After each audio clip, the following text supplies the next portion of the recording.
দর্শক, মিরপুর থেকে যুক্ত আছেন আমাদের সহকর্মী শাহরিয়ার জামান পুলক। পুলক, নিশ্চয়ই আপনি আমাকে শুনতে পাচ্ছেন। আপনার কাছ থেকে আমি ভোট গ্রহণের খবর জানতে চাইছি। এই মুহূর্তে কোন আসনে রয়েছেন, আর আপনি যে ভোট কেন্দ্রে রয়েছেন সেখানকার পরিস্থিতি কেমন দেখছেন একটু জানান। তো 15-16 এই তিনটি আসন। বর্তমানে আমি আছি আদর্শ উচ্চ বিদ্যালয়ে। এই ভোট কেন্দ্রটি মূলত পড়েছে ঢাকা 15 আসনে। এই আসনে একটু দেখাতে চাই, একটু এখনও কিন্তু ভোটারদের উপস্থিতি একদম চোখে পড়ার মতো।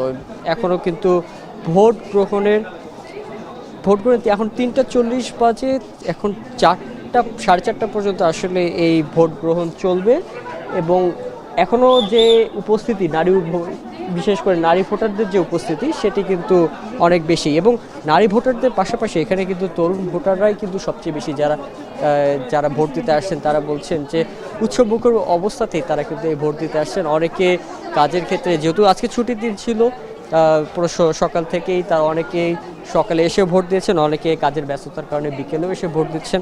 তবে যারা এখানে আসছেন, কিছু কিছু ভোটারদের অভিযোগ রয়েছে যে তারা এখানে বাহির থেকে বা নির্বাচন কমিশনের যে অ্যাপস রয়েছে সেই অ্যাপসের মাধ্যমে কিন্তু তারা দেখছেন যে তাদের ভোট কেন্দ্র এটি, কিন্তু ভোট কেন্দ্রে আসার পর তারা আসলে পোলিং অফিসারদের বা যারা প্রিজাইডিং অফিসার আছে তারা কিন্তু বলছে যে তাদের ভোট কেন্দ্র এটি নয়, এবং এই কারণে কিন্তু অনেকেই ভোট দিতে পারছেন না এবং বিড়ম্বনার সৃষ্টি হচ্ছে। এবং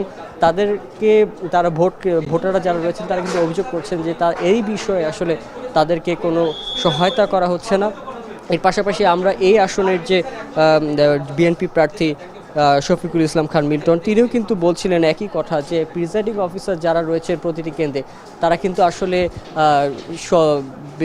বেশ ধীরগতির কাজ করছেন, যার ফলে এই যে লাইন সব বেশি কিউ এটি জমা পড়ে যাচ্ছে, যার ফলে যে সম্পূর্ণভাবে যে ভোট গ্রহণ সেটি দ্রুততার সাথে হচ্ছে না, যার ফলে এখানে অনেক বেশি বেগ পেতে হচ্ছে। এবং এখন যে কেন্দ্রটিতে আমি দাঁড়িয়ে রয়েছি সেখানে এখনও পর্যন্ত 33% ভোট কাস্টিং হয়েছে, এবং 4:30টার মধ্যেই ভোট গ্রহণ শেষ করার কথা রয়েছে। আজকে যেহেতু গণভোট এবং জাতীয় সংসদ নির্বাচনে দুইটি ভোট গ্রহণ করা হচ্ছে, সেই হিসাবে আসলে আজকে এই ভোট গণনার সময়টি একটু বেশি লাগতে পারে বলে জানিয়েছেন প্রিজাইডিং অফিসার।